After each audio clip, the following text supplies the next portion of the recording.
नमस्कार दोस्तों, स्वागत है आपका एक बार फिर ICE and KV competition classes में।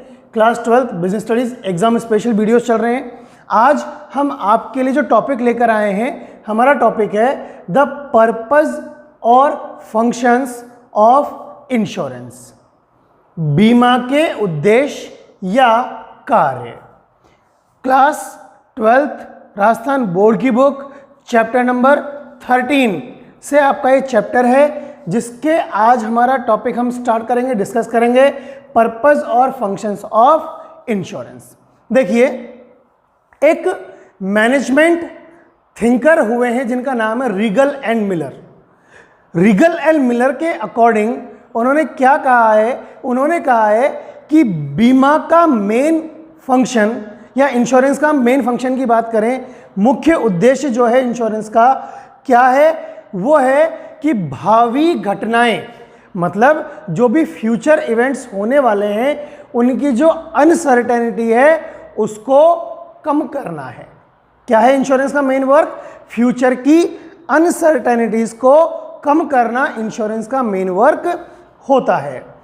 एक्चुअल में लोगों ने क्या किया है कि उनकी जो अनसर्टेनिटीज है उनको सर्टेनिटीज में कन्वर्ट करने के लिए और अपनी रिस्क को लिमिटेड करने के लिए इंश्योरेंस को डेवलप किया था।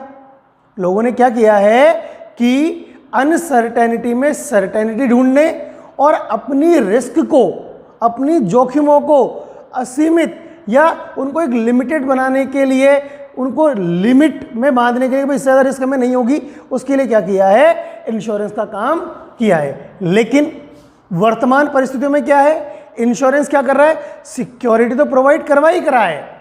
इंश्योरेंस क्या कर रहा है? सिक्योरिटी तो प्रोवाइड करवा रहा है, लेकिन सिक्योरिटी के साथ साथ वो और भी कई सारे फंक्शंस को पूरा कर रहा है।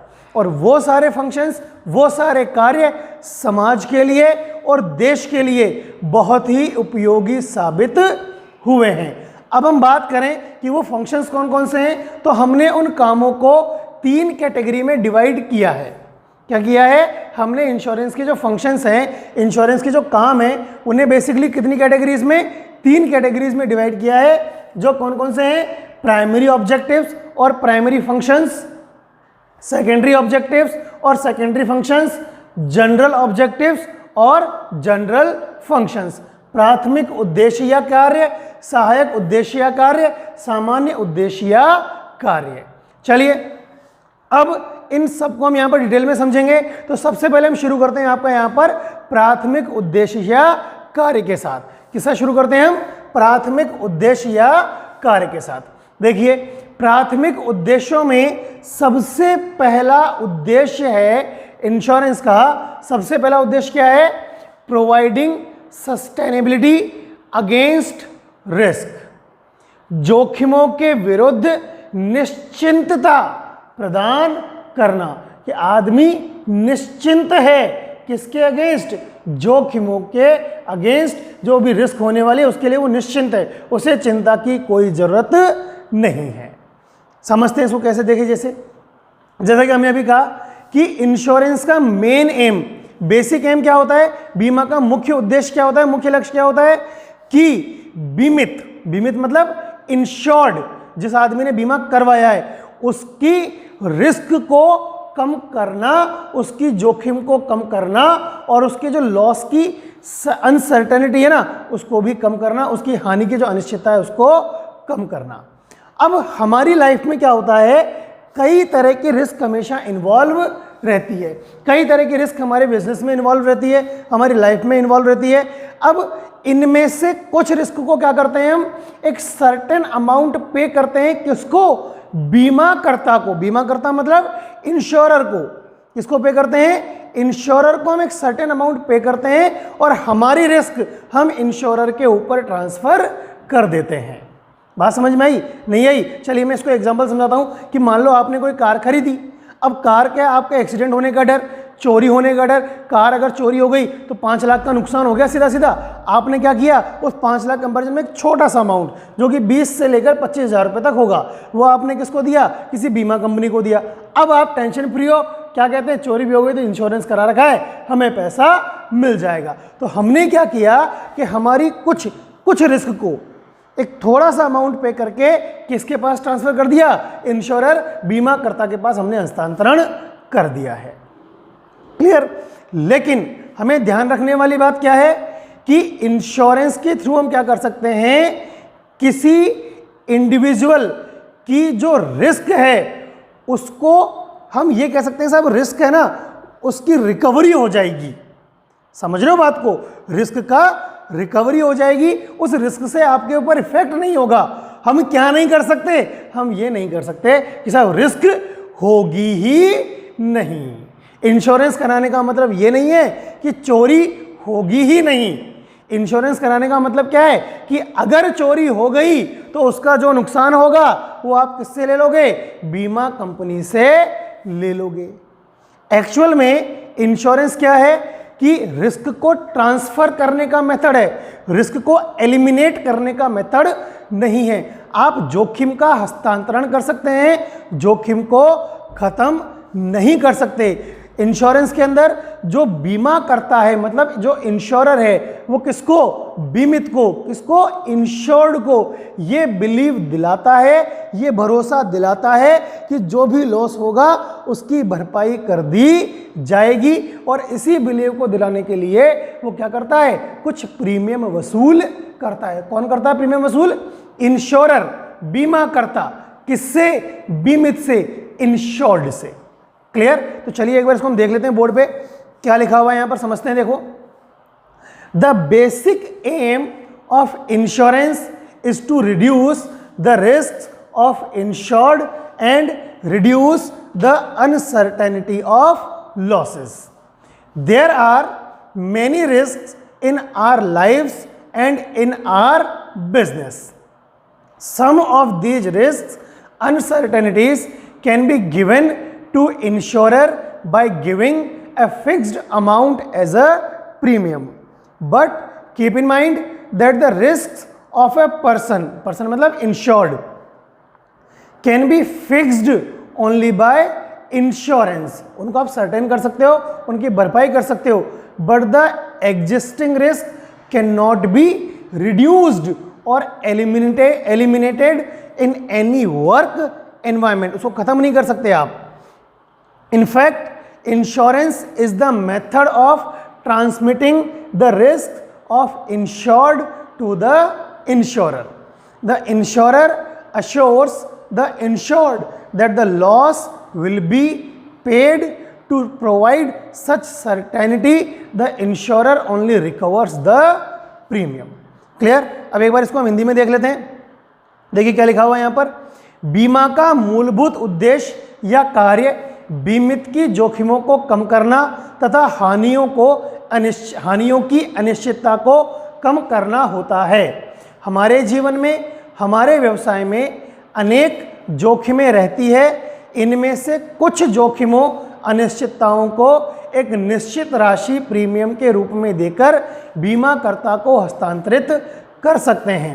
ध्यान रहे कि बीमा के द्वारा किसी व्यक्ति बीमित की जोखिम को केवल निश्चित किया जा सकता है, किंतु किसी कार्य विशेष में विद्यमान जोखिम को कम या समाप्त नहीं किया जा सकता. वास्तव में बीमित की जोखिम को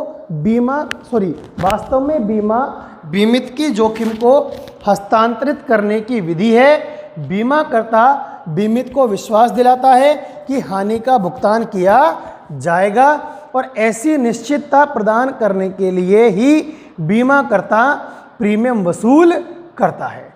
क्लियर. चलिए अब हम आगे बढ़ते हैं और सेकंड प्राइमरी ऑब्जेक्टिव्स, हम प्राथमिक उद्देश्य पढ़ रहे हैं, तो दूसरा प्राथमिक उद्देश्य क्या है बीमा का? सुरक्षा प्रदान करना, प्रोवाइडिंग प्रोटेक्शन. देखिए हम समझते हैं इसको क्या होता है.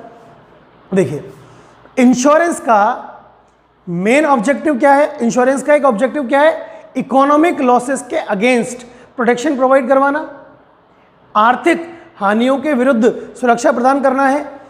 इसके द्वारा, बीमा के द्वारा कोई भी इंडिविजुअल या कोई भी ऑर्गेनाइजेशन अपनी जो उसके लॉसेस होने वाले हैं ना, उसके थ्रू वो चाहे कि साहब मैं ये काम कर लूँ, कोई अवसर वो बनाना चाहे और उस अवसर के विरुद्ध क्या कर ले, अपनी सुरक्षा ले ले, ये संभव नहीं है।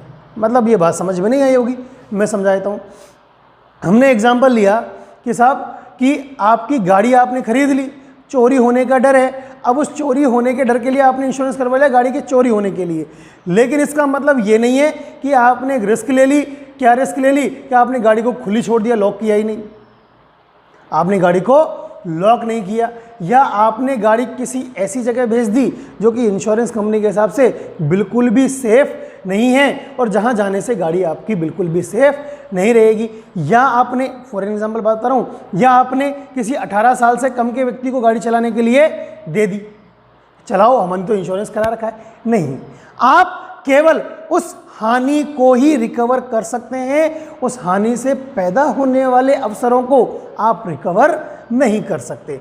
जो लॉस है उसका टाइम और उसका अमाउंट दोनों ही अनसर्टेन होता है, कितना भी हो सकता है, कभी भी हो सकता है नुकसान। लेकिन इंश्योरेंस क्या करता है, उस रिस्क को रोक तो नहीं सकता, लेकिन उस रिस्क के होने से जो भी इकोनॉमिक लॉस होगा उसके अगेंस्ट प्रोटेक्शन प्रोवाइड करवा सकता है, उसके विरुद्ध आपको भुगतान की व्यवस्था कर सकता है। इंश्योरेंस के थ्रू कोई भी इंडिविजुअल अपनी कोई भी प्रॉपर्टी, जैसे मकान है, फर्नीचर है, कोई भी और वैल्यूएबल थिंग्स है, मूल्यवान वस्तुएं हैं, कोई मनी है, या आग लग जाए, चोरी हो जाए, डकैती हो जाए, इन सब से भी इंश्योरेंस करवाकर अपने को खुद को प्रोटेक्शन प्रोवाइड करवा सकता है। इस तरह से कोई भी जो क्या करता है, बिजनेसमैन है, इंडस्ट्रियलिस्ट है, उद्योगपति है, या कोई व्यवसायी है, वो क्या कर सकते हैं, अपने माल की, अपने मशीन की, अपने कर्मचारियों, इन सब का इंश्योरेंस करवाकर प्रोटेक्शन प्रोवाइड अपने लिए ले सकते हैं। क्लियर? तो चलिए हम देख लेते हैं इसके अंदर, देखो क्या लिखा हुआ है, ध्यान देंगे आप। देखिए, the purpose of insurance is to provide protection against economic loss.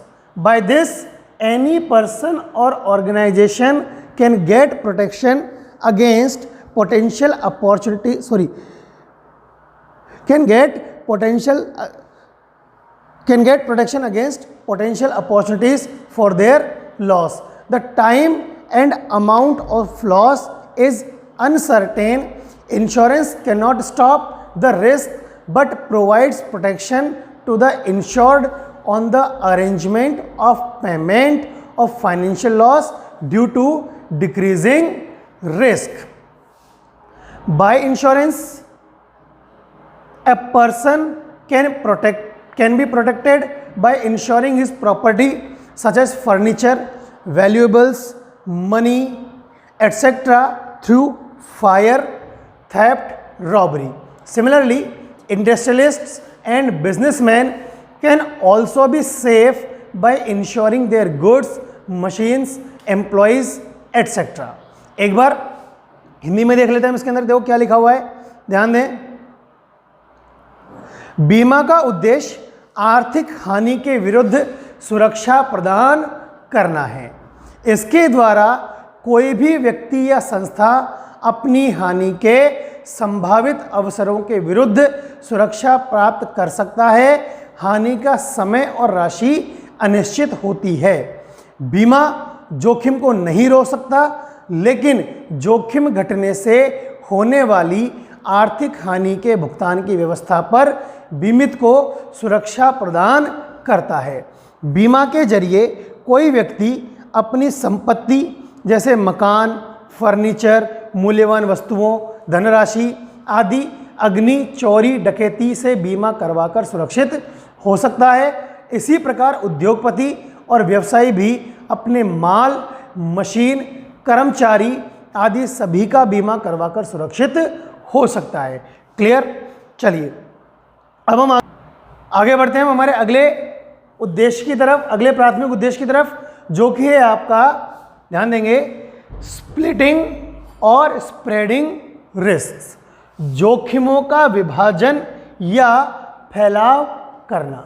क्या होता है, एक बार बोर्ड पे देख लें आप ध्यान से तो आपको बात समझ में आ जाएगी। मान लो 100 लोगों ने कोई कार परचेज की है। क्या किए? 100 लोगों ने कोई कार परचेज की है और इन 100 के 100 लोगों को कार के चोरी होने का भय है। इन 100 के 100 लोगों को क्या है? कार के चोरी होने का भय है। तो ये 100 के 100 लोग क्या करवाएंगे? इंश्योरेंस। और उस इंश्योरेंस को करवाने का मतलब ये सब क्या देंगे? प्रीमियम। क्या देंगे ये सब? प्रीमियम। अब इंश्योरर क्या करेगा कि सपोज करो इन 100 लोगों ने मिलकर 20,000 रुपए का क्या दिया है? प्रीमियम दिया है। क्या दिया? इन 100 लोगों ने मिलकर 20,000 रुपए का प्रीमियम दिया है। तो इंश्योरेंस कंपनी के पास टोटल कितना पैसा इकट्ठा हो गया बेटा? इंश्योरेंस कंपनी के पास टोटल पैसा इकट्ठा हो गया 20 लाख रुपीस। क्लियर है यहां तक? अब ये तो क्लियर है कि सबको तो नुकसान होगा नहीं, सबको हानि होने की संभावना है। सबको हानि होगी ऐसी बात नहीं है। बात क्या है कि सबको हानि होने की संभावना है। अब सपोज इसमें से किन्हीं 3 लोगों को लॉस हो गया, इंश्योरेंस कंपनी इन 3 लोगों को क्या देगी? 4-4 लाख रुपए देगी, क्योंकि जब गाड़ी का वैल्यू वगैरह कटेगी करेगी तो उनको 4-4 लाख रुपए का सपोज इंश्योरेंस कंपनी ने क्या कर दिया? पेमेंट कर दिया। अब ये 4 लाख रुपए करके इंश्योरेंस कंपनी को कितना पैसा देना है? 12 लाख रुपए। वो कहां से देगी? इसी फंड में से दे देगी। तो बेसिकली इंश्योरेंस कंपनी ने क्या किया है? एक ही प्रकार की जोखिम की संभावना वाले व्यक्तियों से के बीच में जिन व्यक्तियों को वास्तव में जोखिम हुई है उस हानि को, उस जोखिम को उन लोगों में डिवाइड कर दिया। जैसे ये 100 लोग थे, इनको एक ही प्रकार की जोखिम होने की, हानि होने की संभावना थी, इनमें से वास्तव में 3 लोगों को हानि हुई, तो इंश्योरेंस कंपनी ने क्या किया है कि इन 3 लोगों की हानि को इन 100 लोगों के बीच में डिवाइड कर दिया है। बेसिकली इंश्योरेंस कंपनी का काम यही है। इसी को कहते हैं हम जोखिम का विभाजन या फैलाव करना, स्प्लिटिंग और स्प्रेडिंग रिस्क। क्लियर? तो चलिए एक बार देख लेते हैं इसके अंदर। देखो क्या लिखा हुआ है, ध्यान देंगे आप। अनडाउटली द डिजास्टर और risk will have to be borne to the insured। Ultimately जो नुकसान होगा, जोखिम होगा, वो तो किसके ऊपर जाएगा? जिसने बीमा करवाया है उसी के पास ऊपर आएगा ना। नुकसान तो उसी का होगा।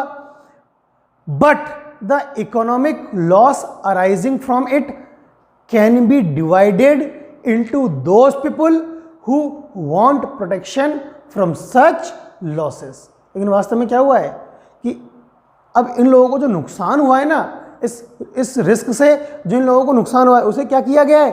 उन लोगों में बांट दिया जो समान जोखिम से सुरक्षा चाहते थे। सो सर विलियम बेवरिज ने क्या लिखा है, ध्यान देंगे। So sir William Beveridge has also written raising the risk collectively is insurance. Under the insurance people surrounded by similar types of risks contribute to a fund in the form of premiums, and if any of them is harmed then the person is compensated from that fund.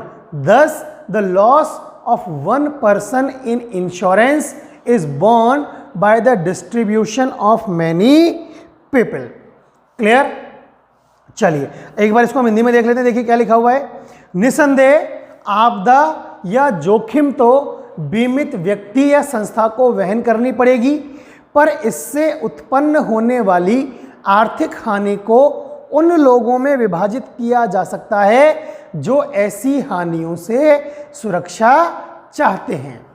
इसलिए sir William Beveridge ने लिखा है, सामूहिक रूप से जोखिमें उठाना ही बीमा है। बीमा के अंतर्गत समान प्रकार की जोखिमों से घिरे हुए व्यक्ति प्रीमियम के रूप में एक कोष में अंशदान करते हैं और उनमें से किसी भी सदस्य की हानि होने पर उस कोष से क्षतिपूर्ति कर दी जाती है। इस प्रकार बीमा में एक व्यक्ति की हानि को अनेक व्यक्तियों द्वारा बांटकर वहन कर लिया जाता है। क्लियर? तो हम शुरू करते हैं हमारा, ध्यान देंगे।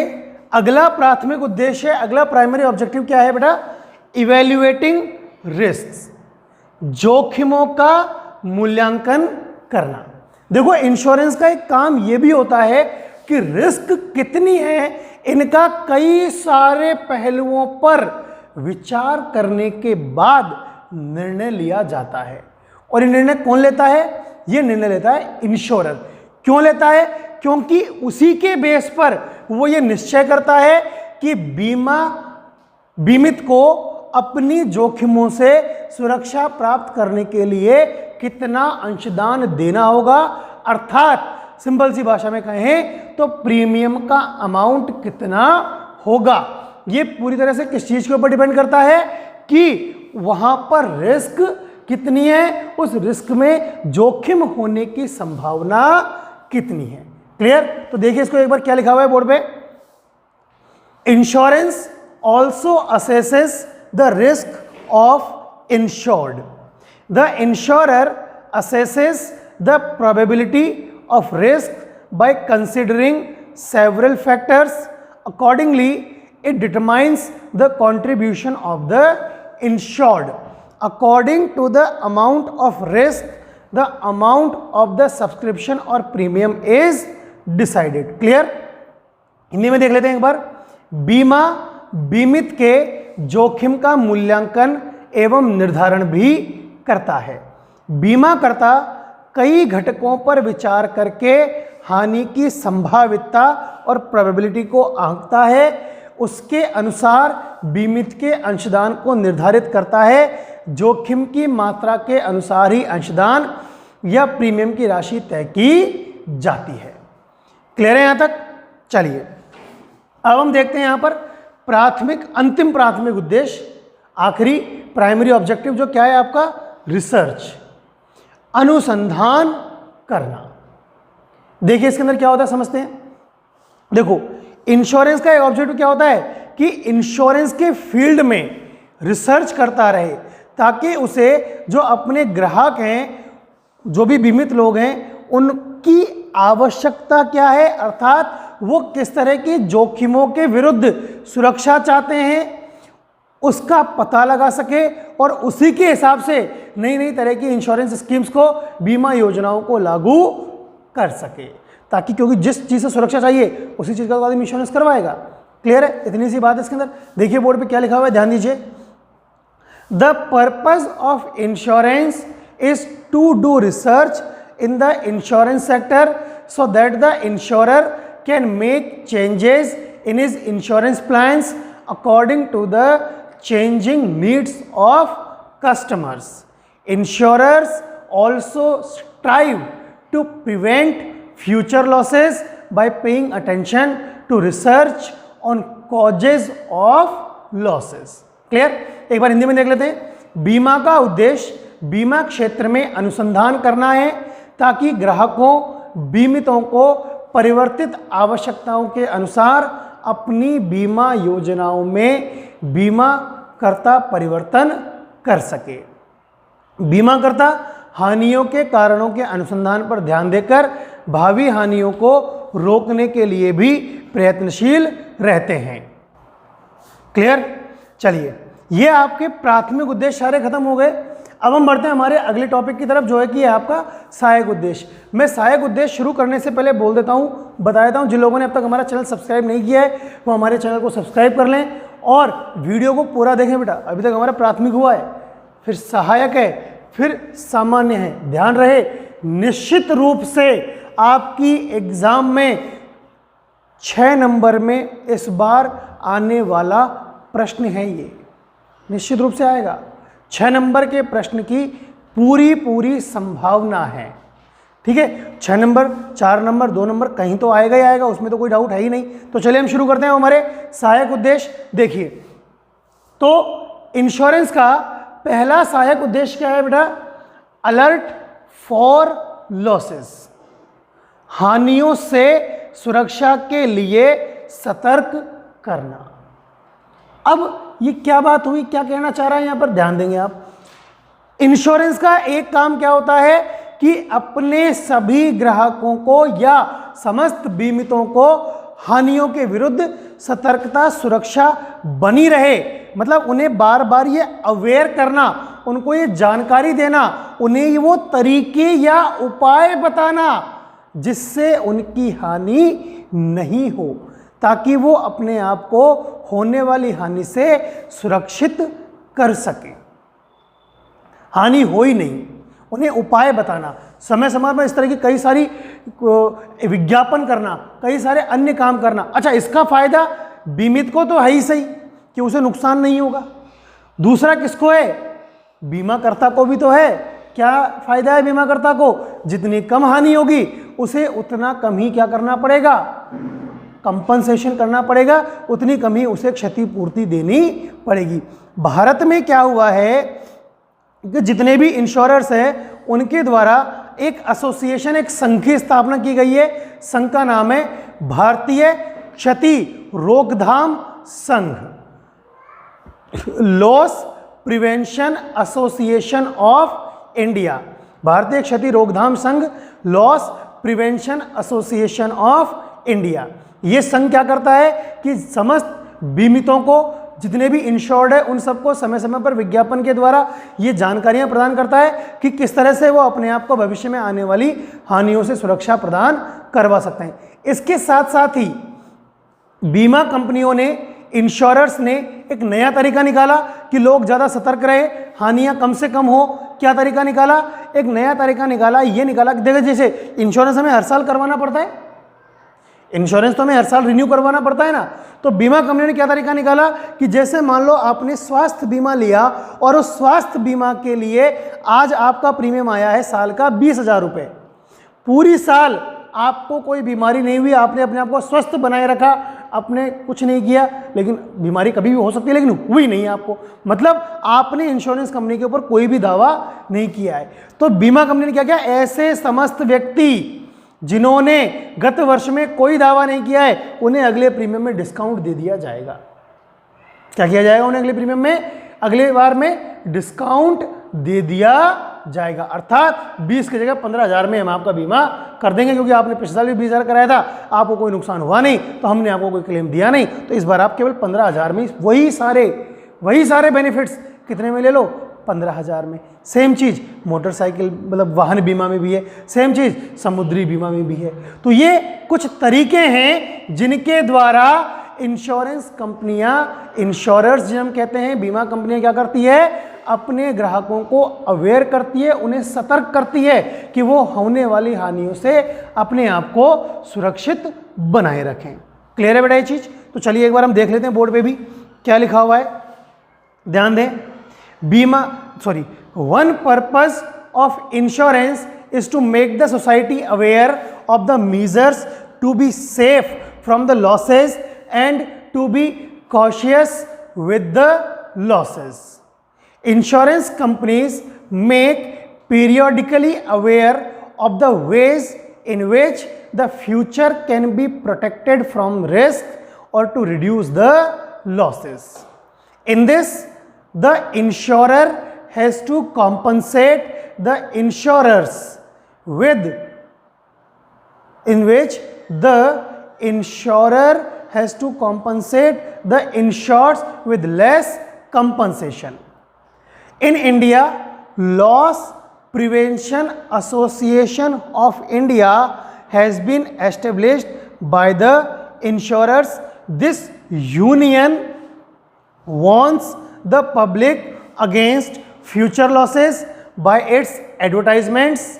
Many insurance companies make health checks of their insureds from time to time, and future diseases will be prevented in the future. Insurance companies offer some incentives to encourage safety from losses. These companies give the sum assured in the insurance premium who have not submitted claim of compensation in the previous year. In the area of auto insurance, the insurance companies give a discount in the upcoming premium to non-claim bonus.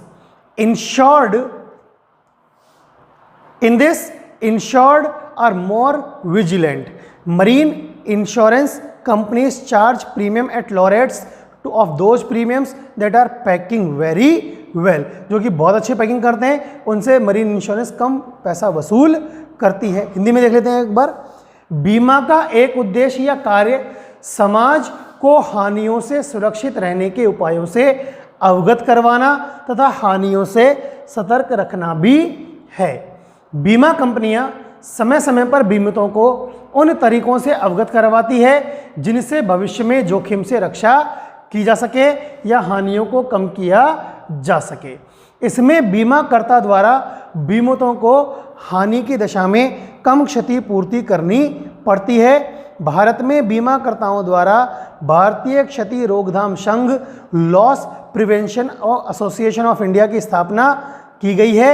यह संघ अपने विज्ञापनों द्वारा जनता को भावी हानियों से सतर्क करता है। कई बीमा कंपनियां अपने बीमितों को का समय समय पर स्वास्थ्य परीक्षण करवाती है तथा भविष्य में होने वाली बीमारियों से का पूर्व में ही रोकथाम हो जाए। हानियों से सुरक्षा को प्रोत्साहित करने के लिए कुछ बीमा कंपनियां कुछ प्रोत्साहन भी देती है। ये कंपनियां उन बीमितों को बीमा प्रीमियम में रियायत देती है जिन्होंने पिछले वर्षों में क्षतिपूर्ति का दावा प्रस्तुत नहीं किया है। वाहन बीमा के क्षेत्र में बीमा कंपनियां बीमितों को नो क्लेम बोनस के रूप में आगामी प्रीमियम में रियायत देती है। इसमें बीमित और अधिक सतर्कता बरते हैं। समुद्री कंपनियां उन बीमितों से कम दर पर प्रीमियम वसूल करती है जो बहुत अच्छे ढंग से पैकिंग करते हैं। क्लियर है यहाँ तक? चलिए अब हम बढ़ते हैं हमारे अगले सहायक उद्देश्य की तरफ, दूसरे सहायक उद्देश्य की तरफ, जो कि है आपका प्रोवाइडिंग फाइनेंशियल सपोर्ट, वित्तीय सहायता प्रदान करना। बीमा कंपनियां क्या करती है बेटा, इंश्योरेंस कंपनीज क्या करती हैं कि देश के जो बड़े बड़े उद्योग हैं, देश के कई व्यवसाय हैं, उन्हें उनके पास जो भी पैसा इकट्ठा होता है उस इकट्ठे पैसे को उन्हें उपलब्ध करवाती हैं। किन्हें उपलब्ध करवाती हैं? उन बड़े बड़े उद्योगों को, ताकि वो उद्योग उस पैसे से अपने उद्योगों को बढ़ावा दें, अपने उद्योग को बढ़ावा दें, अपने व्यवसाय को बढ़ाएं और उनसे लाभ अर्जित करके सभी के अंदर उसको बांटें, उस लाभ को सबको उपलब्ध करवाएं ताकि देश की आर्थिक प्रगति संभव हो सके। फाइनेंशियल सपोर्ट का मतलब है कि व्यवसाय करने के लिए उनको वित्तीय सहायता प्रदान करना। देखिए इसके अंदर क्या लिखा हुआ है, the insurance organisation provides financial services to the individuals, institutions and the government for the expansion of all economic activities and infrastructure. The huge financial funds of these insurance companies are used for productive work, which in turn can increase the rate of economic development of the country. एक बार हिंदी में देख लेते हैं हम क्या लिखा हुआ है। बीमा संगठन उद्योग, व्यापार, व्यवसाय आदि समस्त आर्थिक क्रियाओं तथा आधारभूत उद्योगों के विस्तार हेतु व्यक्तियों, संस्थाओं तथा सरकार को वित्तीय कोष उपलब्ध कराते हैं। इन बीमा कंपनियों के विशाल वित्तीय कोषों का उपयोग उत्पादक कार्यों हेतु किया जाता है, जिसके फलस्वरूप देश के आर्थिक विकास की दर में वृद्धि की जा सकती है। क्लियर? चलिए अब हम बढ़ते हैं हमारे तीसरे सहायक उद्देश्य की तरफ, जो क्या है आपका ध्यान दीजिए, contribution to the development of large scale enterprises, वृहद स्तरीय उपक्रमों के विकास में योगदान देना। देखो इंश्योरेंस क्या होता है कि लार्ज स्केल इंडस्ट्रीज या लार्ज स्केल जो एंटरप्राइज होती है उनके डेवलपमेंट में काफ़ी सहयोग प्रदान करता है। क्यों? क्योंकि लार्ज स्केल है, बिजनेस बड़ा है, तो इनमें रिस्क भी क्या होगी, बड़ी होगी। तो ऐसी स्थिति में क्या होता है कि ये जो फाइनेंशियल इंस्टीट्यूशंस होते हैं वो उन्हीं, ध्यान देना, बात को समझना, कि जो फाइनेंशियल इंस्टीट्यूशन होगा, कौन, बैंक है या कोई फाइनेंशियल कंपनी है, वो क्या करेगी, केवल उन्हीं बिजनेसेस को लोन देती है जिन्होंने अपने बिजनेस का इंश्योरेंस करवा रखा है। बात समझना, वापस समझा रहा हूं मैं कि कोई बहुत बड़ी ऑर्गेनाइजेशन है, अब उसे बड़ी ऑर्गेनाइजेशन तो लोन भी बड़ा ही चाहिए, 1000 करोड़ का लोन चाहिए। अब कोई भी बैंक 1000 करोड़ का लोन देने से पहले सोचेगी, बहुत बार सोचेगी, ऐसे कैसे दे दिया जाए 1000 करोड़ का लोन, बड़ी विकट समस्या हो जाएगी। अब और उस पर उसने बिजनेस ने अपना बीमा भी नहीं करवा रखा, अर्थात नुकसान हो गया तो पूरे 1000 करोड़ भी गए। अब बैंक लोन देने से पहले क्या देखेगी, यार इसने बीमा करा रखा है, इसको नुकसान होगा तो हमारे 1000 करोड़ में से 700-800 करोड़ तो इंश्योरेंस कंपनी कवर कर देगी, बाकी हम इसके एसेट्स बेचकर ले लेंगे। अर्थात जो बड़े बड़े लार्ज स्केल की जो ऑर्गेनाइजेशंस हैं, लार्ज स्केल की जो एंटरप्राइजेज हैं, उनके डेवलपमेंट में बीमा ने कैसे हेल्प किया कि उन्हें फाइनेंशियल असिस्टेंस तभी मिला तब इंश्योरेंस है, अर्थात इंश्योरेंस है तभी वो अपने आप को डेवलप कर सकते हैं। क्लियर? देखिए इसके अंदर क्या लिखा है हमने, यहाँ पर ध्यान दीजिए। Insurance is helpful in the development of large scale enterprises and industries. They are high in risk. In such a situation, financial institutions provide financial assistance to those undertakings and industries that have insured their properties against potential risk. It safeguards the means of financial institutions. Clear? Hindi में देख लेते हैं एक बार हम। बीमा बृहद स्तरीय उपक्रमों एवं उद्योगों के विकास में सहायक होता है।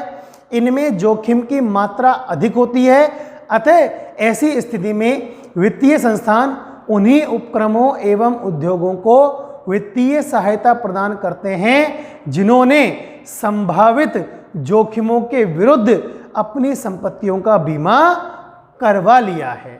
इससे वित्तीय संस्थाओं के साधन सुरक्षित हो जाते हैं। क्लियर? तो चलिए हम आगे बढ़ते हैं हमारे अंतिम सहायक उद्देश्य की तरफ, जो कि है आपका इंक्रीज इन एफिशिएंसी, कार्य क्षमता में वृद्धि। तो बेटा इंश्योरेंस कैसे कार्य क्षमता में वृद्धि कर रहा है?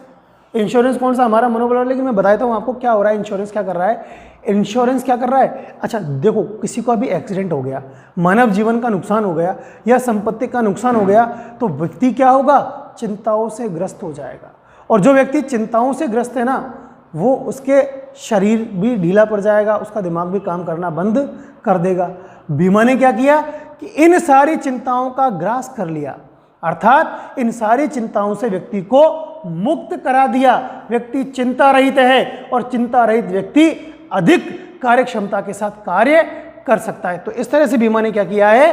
कार्य क्षमता में वृद्धि करने का कार्य किया है। क्लियर? तो देखिए पढ़ते हैं इसके अंदर क्या लिखा है, ध्यान दीजिए। Insurance acts as a warning weapon in relation to the misery and loss resulting from the destruction of human life and property। यहाँ पर misery का मतलब है दुख, loss का मतलब समझते हैं हानि। इंश्योरेंस रिलीव्स मतलब राहत दिलाता है us from worries। एनॉक्सियस मतलब चिंता रहित person is healthier physically and mentally. As a result its functionality also increases and its benefits are fully received. Hindi में देखते हैं एक बार। बीमा मनुष्य जीवन एवं संपत्ति के विनाश के फलस्वरूप होने वाले दुख तथा हानि के संबंध में चिंता हरण शस्त्र के रूप में कार्य करता है। बीमा हमें चिंताओं से राहत दिलाता है। चिंता रहित व्यक्ति शारीरिक एवं मानसिक रूप से अधिक स्वस्थ होता है। फलतः उसकी कार्यक्षमता में वृद्धि होती है और उसका लाभ संपूर्ण समाज को मिलता है। क्लियर? तो चलिए हम बढ़ते हैं हमारे बीमा के सामान्य उद्देश्यों की तरफ। इन सामान्य उद्देश्यों में पहला उद्देश्य है आपका एनकरेजिंग एक्सपोर्ट्स। क्या है आपका? एनकरेजिंग एक्सपोर्ट्स, निर्यात को प्रोत्साहन देना। देखो पहले क्या था, जब बीमा सुविधाएं नहीं थी तो निर्यात के व्यापार में कई सारे की कठिनाइयां आती थी। कई सारी कठिनाइयां क्या है कि आपको देखो विदेश में माल भेजना है, समुद्र के द्वारा जाएगा, हवा के द्वारा जाएगा, रास्ते में कोई समस्या आ गई, माल खराब हो गया तो आदमी घबराता था, पेमेंट आए नहीं आए, कई तरह की समस्याएं थी। अब बीमा ने क्या किया है? उन सारी समस्याओं से आपको मुक्त करा दिया है। बीमा सुविधा के अभाव में पहले क्या होता था? विदेशी व्यापार बहुत ही कम होता था, लेकिन बीमा सुविधा के कारण विदेशी व्यापार में मतलब निर्यात में बढ़ोतरी हुई है। देखिए क्या लिखा हुआ है यहाँ पर, ध्यान दीजिए। In the absence of insurance facility, many difficulties exist in the export business. Due to the lack of insurance facility, there was very little foreign trade. Due to insurance facility, there has been an increase in the export business. Hindi में देखते हैं, बीमा सुविधा के अभाव में निर्यात व्यापार में अनेक कठिनाइयां उपस्थित हो जाती थी। बीमा सुविधा के अभाव के कारण ही पहले बहुत कम विदेशी व्यापार होता था और बीमा सुविधा के कारण निर्यात में बढ़ोतरी हुई है। क्लियर है यहाँ तक? चलिए अब हम बढ़ते हैं हमारे दूसरे सामान्य उद्देश्य की तरफ, जो कि आपका सेविंग इंस्ट्रूमेंट, बचत का साधन। बीमा क्या है? बचत का साधन है। बीमा क्या करता है? समाज को बचत करने की आदत भी प्रदान करता है। जीवन बीमा हमारे भारत में एक बचत का एक बहुत अच्छा साधन मानते हैं और साथ ही साथ बीमा की वजह से जो जीवन बीमा है होता है उसका आयकर में भी छूट मिलती है, जिससे भी लोगों के अंदर बचत को प्रोत्साहन मिलता है। चलिए देखते हैं इसके अंदर क्या लिखा हुआ है। One purpose of insurance is also to provide a mean of savings. Life insurance in India is considered as a good means of saving. Many people also consider getting a little insurance due to income tax exemption of insurance premiums. Clear? Hindi में देखते हैं, बीमा का एक उद्देश्य कार्य बचत का साधन प्रदान करना भी है। भारत में जीवन बीमा बचत का अच्छा साधन माना जाता है। कई लोग बीमा प्रीमियम की आयकर में छूट मिलने के कारण भी जीवन बीमा करवाना उचित समझते हैं। क्लियर? चलिए यहां तक क्लियर है आपको। अब हम बढ़ते हैं हमारे तीसरे सामान्य उद्देश्य की तरफ, जो कि आपका प्रोवाइडिंग सोशल सिक्योरिटी, सामाजिक सुरक्षा प्रदान करना। ध्यान दीजिए, बीमा का एक उद्देश्य और क्या है? सामाजिक सुरक्षा प्रदान करना। ये क्या करता है? आम लोगों को कि अगर किसी व्यक्ति की मृत्यु हो गई तो उनके आश्रितों को, उनके ऊपर जो डिपेंडेंट है, उनको एक सिक्योरिटी प्रोवाइड करवाता है। इसके अलावा कोई व्यक्ति बीमार हो गया, वृद्ध हो गया, या कोई गर्भावस्था वाली स्थिति, प्रेगनेंसी वाली कंडीशन है, इस समय भी खुद को एक सुरक्षा, बीमित को सुरक्षा प्रदान करने का कार्य करता है और यही सामाजिक सुरक्षा कहलाती है। देखते हैं इसके अंदर क्या लिखा हुआ है। One purpose of insurance is also to provide social security. This protects the insured person not only death of the ordinary people but also on dependents of illness, old age, pregnancy, etc. Clear? चलिए अब हम बढ़ते हैं हमारे अगले सामान्य उद्देश्य, चौथे सामान्य उद्देश्य की तरफ, जो कि है आपका कंट्रीब्यूशन टू फॉरेन एक्सचेंज, विदेशी मुद्रा कोष में योगदान। देखो, विदेशी व्यापार होगा तो उसमें बीमा भी क्या होगा? इंटरनेशनल लेवल का होगा। जो विदेश में माल भेजोगे उसका इंश्योरेंस करवाने के लिए आपको इंश्योरेंस का जो प्रीमियम मिलेगा वो भी फॉरेन करेंसी में मिलेगा, क्योंकि उसकी वैल्यूएशन भी किस में होगी? फॉरेन करेंसी में होगी। तो इससे देश में क्या होता है? विदेशी मुद्रा कोष को बढ़ावा मिलता है। क्लियर? तो देखिए इसके अंदर पढ़ लेते हैं क्या हुआ है, क्या लिखा हुआ है। In the case of foreign trade, insurance is done internationally. In this insurance premiums for insurance companies going abroad are received in foreign currency.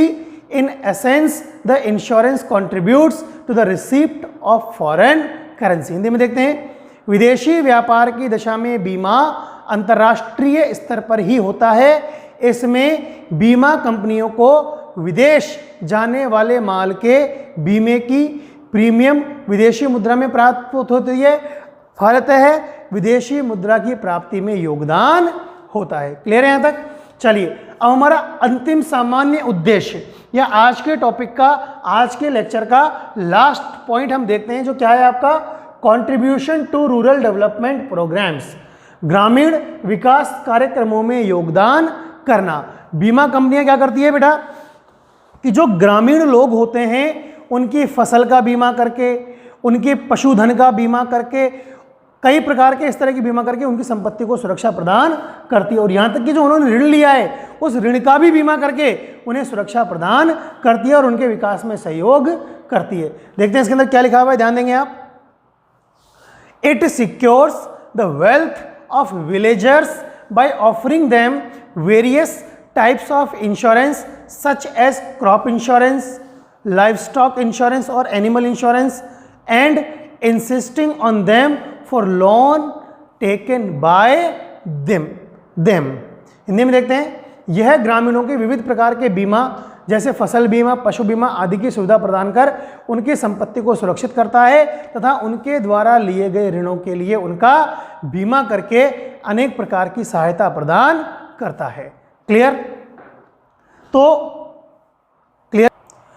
Clear है यहां तक आपके लिए? तो चलिए, आपको एक टॉपिक समझ में आया होगा, पूरा वीडियो आपने ध्यान से देखा है, आपको सारी चीज समझ में आएगी निश्चित रूप से। मान के चलें 6 नंबर के लिए बहुत ही महत्वपूर्ण है, आपसे कोई भी प्राथमिक उद्देश्य, सहायक उद्देश्य या सामान्य उद्देश्य, इनमें से कोई भी एक पूरा 4 नंबर में पूछा जा सकता है। कोई भी 2 प्राथमिक और सहायक पूछ लिए, सहायक और सामान्य पूछ लिए, या प्राथमिक और सामान्य पूछ लिए, कोई भी 2 6 नंबर में पूरे एक साथ पूछे जा सकते हैं। या 1 नंबर में कोई भी एक प्राथमिक उद्देश्य, कोई भी एक सहायक उद्देश्य, कोई भी एक सामान्य उद्देश्य, 2 नंबर में कोई भी 2 प्राथमिक उद्देश्य या केवल नाम 4 के सबके। ये प्रश्न आपके निश्चित रूप से यहाँ से एक जरूर आएगा।